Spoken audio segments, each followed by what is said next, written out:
Well, if you haven't noticed yet, I've never done this before, and this might be like a one thing or it might be a regular thing. So we're about to find out. But for whoever doesn't know me, it's a little loud. My name is Brooks, the one and only.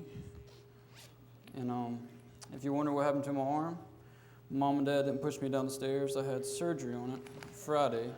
And no, I'm not on doped up on medication, though I may be a little nicer on doped up medication. But I believe the Lord told me today to come tell you something. And I don't know if you're going to think I'm too nice after today, but that's not me talking now, is it? But enough of all that. The Lord laid on my heart to talk to you about a great man of God named Joshua. And for you don't know who Joshua is, Joshua was the son of Nun. And if you don't know who Nun is, Nun was one of the main guys that was with Aaron with the golden calf. And so Joshua was born in the wilderness. So that means the Israelites were there in the wilderness for 40 years. So he was born in the wilderness, so he was no older than 40 years old when God called on Joshua to do something that was very, very crazy of one man could actually do being so young. But God came to Joshua right after Moses died. If you want to follow along, I'm in Joshua 1. It says, after the death of Moses, the Lord's servant, the Lord spoke to Joshua, son of Nun, who had served Moses.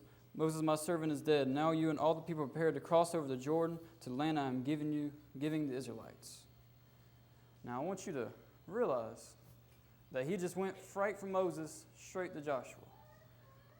Now you also have to realize that Moses is the same man that got the Israelites out of Egypt.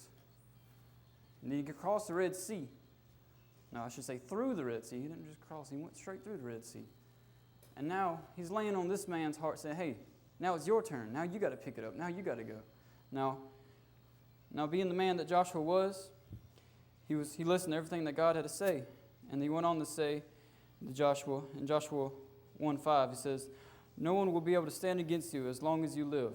I will be with you just as I was with Moses, and I will not leave you nor forsake you. Now, that's kind of for Joshua. He never got to really see the miracles that God portrayed on Moses, so he's going into this thing kind of blind, But God's saying, I'm going to be with you just like I was with Moses. I'm going to be with you just like I was with him. I'm going to be there step for step, and you're going to lead all this whole country of people, and you're going to cross the Jordan River, and I'm going to lead you into this promised land that I promised you. And, I don't know if that's about you, but that sounds like a big deal to put on one man. Just, hey, guess what? You're going to lead all these people over to this land where everybody is going to try to get you. They're always going to get at you in every way possible, in every way form. They're going to try to get you. Now, Joshua went on, and he crossed the Jordan River just like God told him to. And I'm going to go and skip ahead. They already conquered, to tell you everything. They already went to Jericho, just like he told God to. They already crossed the Jordan River like God told them to, and they already made the ark and everything. And now they come up to a city called Ai. And now they did spies. They sent spies to Ai, Joshua did, and the spies came back and said, it's a small city, small army. We don't need that many that many soldiers go take such a small city. Anyhow, they sent a very small portion of the army to Ai. And just to come back, and the soldiers came back in complete defeat. The Israelites has been defeated for the very first time since they crossed the Jordan River. They've already conquered 5 other kingdoms, including Jericho. They're top dogs. Everybody's scared of them. They're just trembled of them because they know God's with them. But they come back in defeat of this little, tiny kingdom of Ai. Little kingdom. And immediately Joshua falls on his face before the Ark of Covenant. And because he knows that the Lord is angry with him, because why would he lead him to defeat? And he says, Lord, why have you made me lead all these people just to be defeated? And then in Joshua 7 and 16, this is after the Lord has came to him saying that one of you have sinned against me. He says in Joshua 7:20, let me skip that part. It says, this man named, I guess that's how you say it, was Eshleman, replied to Joshua, it is true, I have sinned against the Lord, the God of Israel. This is what I did. When I saw among the spoils of a beautiful cloak in Babylon 200 silver shekels, and a bar of gold weighing 50 shekels. I coveted them and took them. You can see for yourself, they are concealed in the ground in my tent, with the money under the cloak. So Joshua sent messengers who ran to the tent, and there was the cloak concealed in the tent, and the money underneath. They took the things from inside the tent and brought them to Joshua and all Israel, and spread them out in the Lord's presence. Then Joshua and all Israel with him took Achan, son of Zerah, I guess that's how you say that name, the silver cloak and the bar of gold, and his sons and daughters, and his ox and his donkey and sheep, and his tent and all that he had, and brought them to the valley of Achor. And Joshua said, Why have you troubled us? Today the Lord will trouble you. So all Israel stoned them to death, and burned their bodies, and threw stones on them, and raised over him a large pile of rocks that remains to this day. Now, I don't know if you realize this, but there's this one man that did that one thing, and all of Israel suffered from it. Now, it also goes to say that not only did Joshua rid of this man, he rid of this man for everything that represented him. His whole family, all of his belongings, they were all destroyed. And you think, maybe he's a little overkill, don't you think? But God wanted him to do this because I believe God, even in our daily lives, we have little things that we think, it's just something little. It's just something little. But God wants us to destroy anything that comes into our lives that might be able to come into something else. He wants us to squash it like the bug. Like he wants to get rid of it right then and there because he knows you don't have the willpower to let that thing go away. It's going to build up on you. Because you like me, you let something, I'm like, it's just one time. Another time, the next thing you know, it's in your daily life and it destroys everything you are as a person. And God doesn't want that. He wants to get rid of that thing then and now. And that's what God was doing with Joshua. And Joshua went on to conquer 31 kingdoms, including that kingdom of Ai. He completely destroyed it and plundered it after he did what God told him to do. Now, I tell you that today because Joshua was a man he was a very selfless man. I say that because everything that Joshua did was for God. He always put God before everything he did. That's why God knew that Joshua was the man for the job.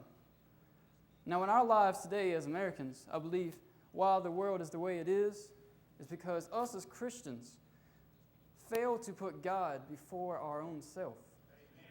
We stand here and we judge all these other people and say, they shouldn't do that, they shouldn't do this, but guess what? What have you done in your life to make God resemble you? You haven't.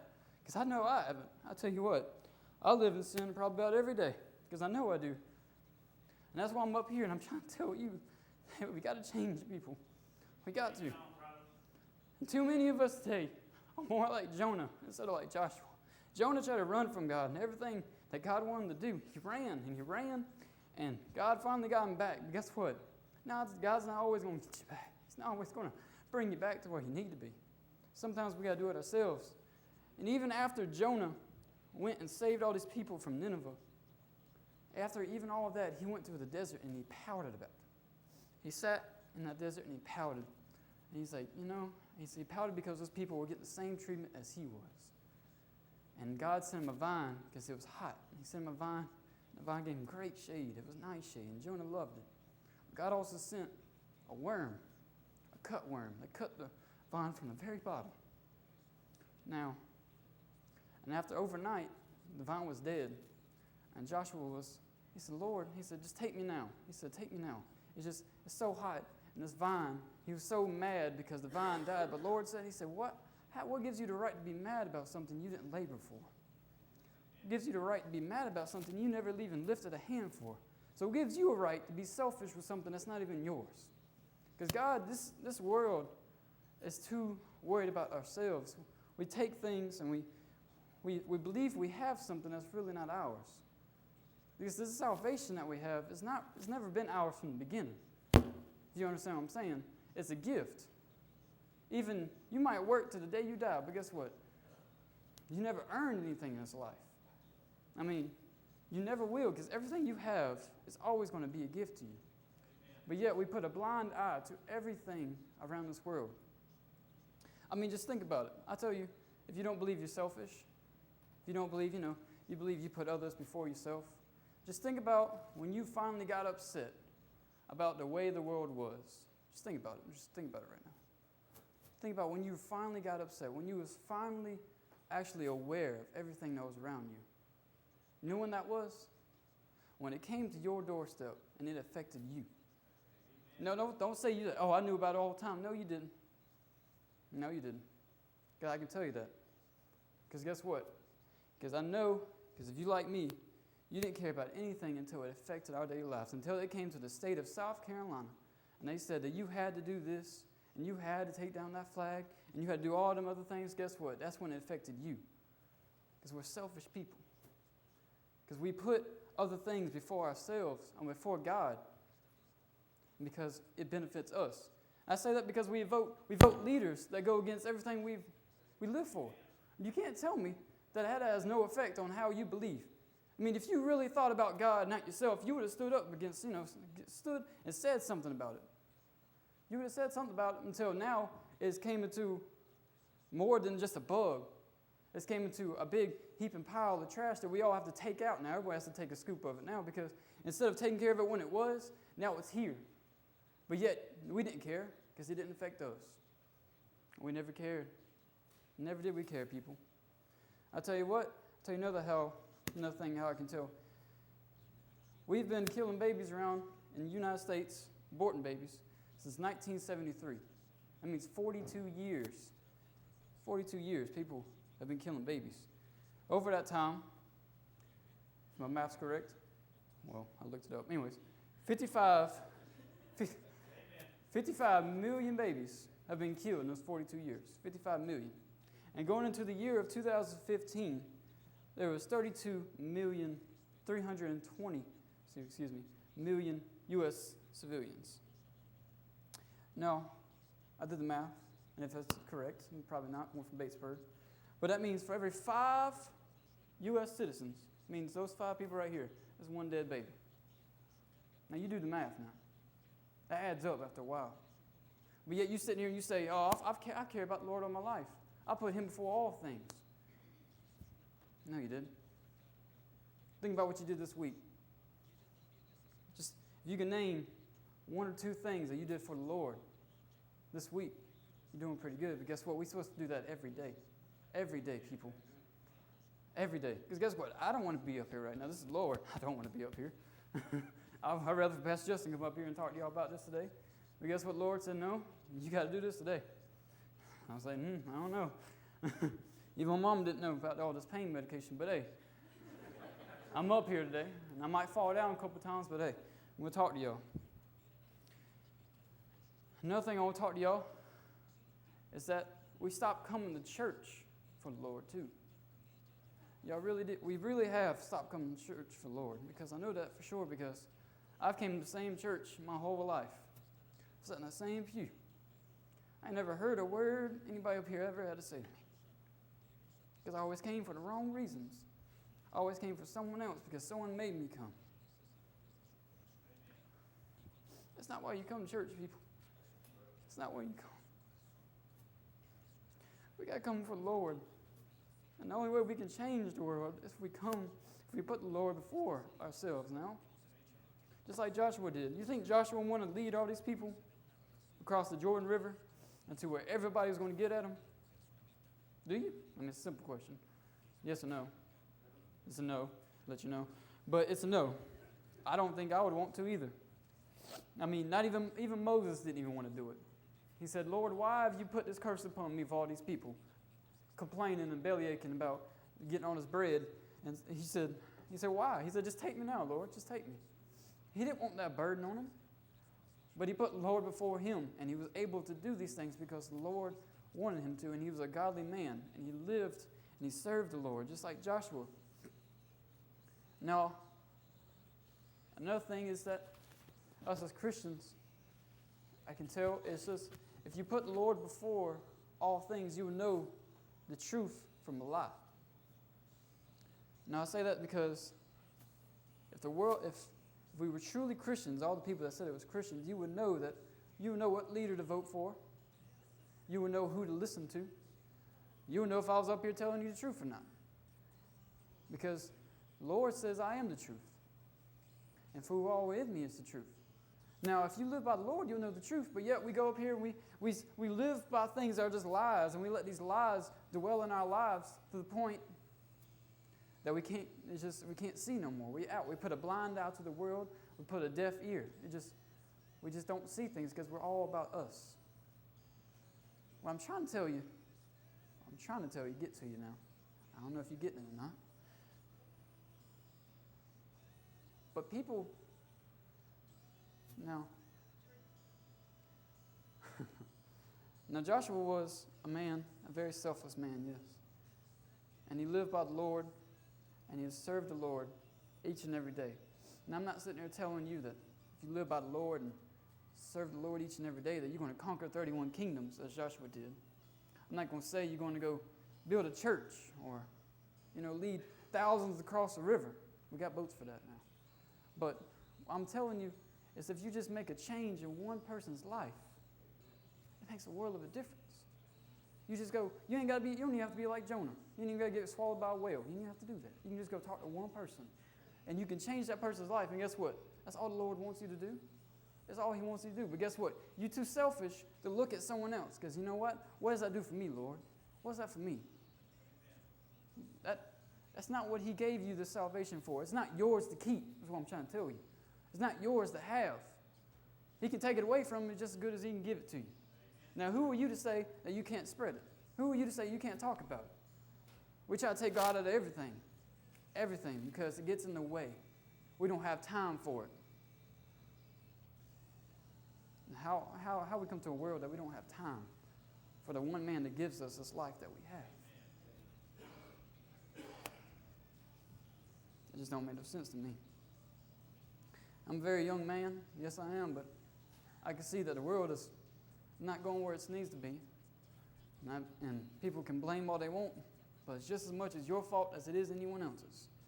And by the time you can stand up and actually do something about it, that's when you can talk about it. Now, before then, look at yourself before you go talk about others. Look at yourself. Are you really putting God before all things? Now, y'all go be like, well, Joshua, he crossed the Jordan River. Of course, he knew he had God with him. But before Joshua even got to Jericho, he met a man on the road there. And this is in Joshua 5:13. It says, when Joshua was near Jericho, he looked up and saw a man standing in front of him with a drawn sword in his hand. Joshua approached him and asked, are you for us or for our enemies? Neither, he replied. I have now come as the commander of the Lord's army. Then Joshua bowed with his face to the ground and worshipped and asked him, what does the Lord want to say to his servant? The commander of the Lord's army said to Joshua, remove the sandals from your feet, for the place where you are standing is holy. Now, I believe God sent that angel to Joshua not for him to get information, but to remind him that, hey, I'm here. I'm right here. Now, a lot of us, God sends you reminders daily that He's here with you, but you ignore it. You really do. Because I tell you what, I know I sure do need that reminder sometimes, don't y'all? I mean, it would be nice, but guess what? He's there. He's there each and every step, because He said He would be. And guess what? We're going on the same blind faith as Joshua was. You got to think, Joshua didn't see the miracles that God bestowed with Moses. He didn't get to see that. He didn't. But he's going on this blind faith in the stories of his elders that's saying that God is going to be with you, and that this man was speaking to him. Now, I'd like to have that reminder too sometimes, but I believe I lost my train of thought there. Anyways, but I believe God puts things in our lives not only to remind us, but to see if we're still on course with things. And I believe that us as Christians has fallen off more course than anyone else in this world has. Because that's the truth, because if we as Christians would have done our job the whole time, none of this would have been happening. We would have stood up for all these things that would came upon this country. We would have went against all these leaders for years that went against all the things that we believe. But yet we sit here on the sidelines and we don't do nothing about it. We don't stand up for nothing no more. We're more like the laughingstock. I mean, what does it come to now? What will it take for y'all, for us, for me, to be able to stand up for what you actually believe? What would it take? I mean, what's it going to come down to? I mean, it's getting pretty close enough that they're trying to take God away from us in every way possible. But now, we're even taking away from the church, telling us what we can and can't do there. But yet we still don't want to stand up, and we still